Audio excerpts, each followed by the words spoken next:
ஒரு உறவு நீ இழந்துட்டியானா திருப்பி கொண்டு வர முடியும். 1 கோடி ரூபாய் பணம் நீ இழந்துட்டியானா திருப்பி கொண்டு வர முடியும். உடம்பு ஆரோக்கியம் இழந்துட்டியானா திருப்பி கொண்டு வர முடியும். இதோ இந்த நொடி இதை திருப்பி கொண்டு வா. அடுத்த நொடி அதை முட்டாளே தெரிஞ்சுக்கோ. நீ போட்டது 11.11.11 கிடையாது. அடுத்த நொடி தானே தவிர கடந்து போன சமயம் வரவே வராது திரும்ப. இன்னைக்கு உனக்கு 17 வயசு, இன்னைக்கு உனக்கு 18 வயசு. நீ திரும்பி தள்ளக்கீழ நின்று தவம் பண்ணாலும் 15 வயசுக்கு போக முடியாது. உன்னோட 10th மார்க்கை மாற்ற முடியாது. இன்னும் எக்ஸாம்க்கு கரெக்டா 5 மாசம் இருக்கு. கரெக்டா 5 மாசம். இன்னைக்கு ஒரே ஒரு நாள் ஒரு முடிவு உன் மனசுல எடுத்துக்கிறேன். இன்னில இருந்து ஒரு நாளைக்கு 3 மணி நேரம் எனக்கு பிடிக்குதோ பிடிக்கலையோ நான் படிப்பேன்.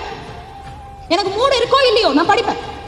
எனக்கு எழுந்துக்கணும்னு தோணுதா என்ன நானே ஜெயிச்சுட்டு நான் உட்கார ஒரு 5 நிமிஷம் என் மூளை நீ எழுந்துக்கோன்னு சொன்ன பிறகு ஒரு 10 நிமிஷம் நான் படிச்சுட்டு எழுந்துப்பேன்.